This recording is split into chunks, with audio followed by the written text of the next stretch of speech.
Payment after visa माल्टाको लागि त्यो पनि मात्र 12,000 मा। पुरा भिडियो हेर्नुस् है त। पेमेन्ट आफ्टर भिजा भन्ने बित्तिकै हजुरहरूले सबै पैसा भिजा पछि मात्र दिन्छु भन्ने हुँदैन। त्यो भन्दा अगाडि हजुरहरूले सर्टेन अमाउन्टहरु जुन गभर्नमेन्टलाई तिर्नुपर्ने पैसा त्यो पे गर्न पर्ने हुन्छ। माल्टा अप्लाई गर्दै हुनुहुन्छ, हस्पिटालिटी वर्कर्समा अप्लाई गर्दै हुनुहुन्छ भने स्किल टेस्ट पास गर्नै पर्छ। त्यो पास गर्नको लागि एउटा डेट बुक गरेर एक्जाम दिन पर्ने हुन्छ। त्यो एक्जाम डेट बुक गरेको हजुरहरूले त्यसको पेमेन्ट गर्न पर्ने हुन्छ माल्टा स्किल टेस्ट वेबसाइटमा नै।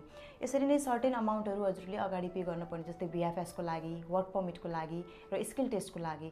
यो पेमेन्टहरु हजुरहरूले आफैले गर्नुहुन्छ भनेपछि बाँकीको 12,000 दिरहम हजुरहरूले पेमेन्ट आफ्टर भिजा गर्न सक्नुहुन्छ। हजुर, अहिले माल्टाबाट हामीसँग हस्पिटालिटी वर्कर्सहरुको लागि थुप्रै भ्याकेन्सीजहरु अवेलेबल छ। यदि हजुरहरुसँग स्किल्स छ, एक्सपिरियन्स छ, माल्टा अप्लाई गर्न चाहनुहुन्छ भने अप्लाई गर्न सक्नुहुन्छ। अहिले हजुरहरु GCC country, Nepal, India, Dubai जतासुकैबाट पनि हजुरहरूले हामीलाई कन्ट्याक्ट गरेर माल्टा अप्लाई गर्न सक्नुहुन्छ। स्किल टेस्टको लागि पनि हामीले गाइड गर्नेछौँ। ढुक्क भएर हामीलाई सम्झिनुस्। हाम्रो कन्ट्याक्ट नम्बरहरु टिकटकको बायोमा अवेलेबल छ। दुबईमै हुनुहुनेहरुको लागि चाहिँ हाम्रो office city center Deira, clock tower नजिकै business place building block B 7th floor office number 734 मा लोकेटेड छ। भिजिट गर्नु होला। Thank you.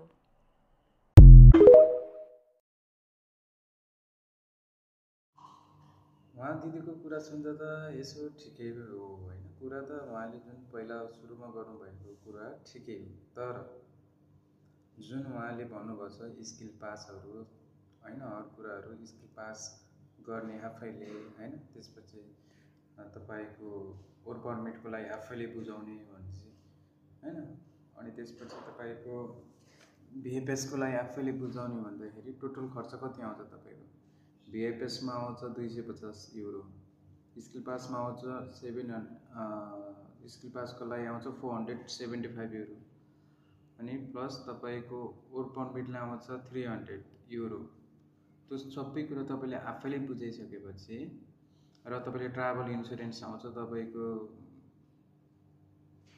अब युरोमा कन्भर्ट गर्दाखेरि कति हुन्छ मलाई थाहा भएन, कम्तीमा 400 दिरहम हैन, एडी 400 मा तपाईले इन्स्योरेन्स पाउनुहुन्छ। र तपाईले जुन बीएफएस मा गएर पासपोर्ट बुझाउन जानुहुन्छ जुन दिन, त्यो दिनमा पनि तपाईले 667 दिरहम लाग्छ हैन। त्यहाँ पनि तपाईले 667 दिरहम लाग्छ। अनि टोटल सबै कुरा आफैले बुझाइसकेपछि त्यहाँ अनि उहाँहरुलाई चाहिँ 12,000 दिरहम दिनुपर्ने के को रहेछ फेरि। सायद टिकट पनि आफ्नो होला, त्यही 12,000 बाहिरबाट होला हैन। यो सबै चाहिँ यो एउटा स्क्यामै हो। मलाई त सिधै भन्न सक्छु यो त एउटा स्क्यामै हो। यो सबै गर्नु पर्दैन, किनकि म आफैले पनि अनलाइन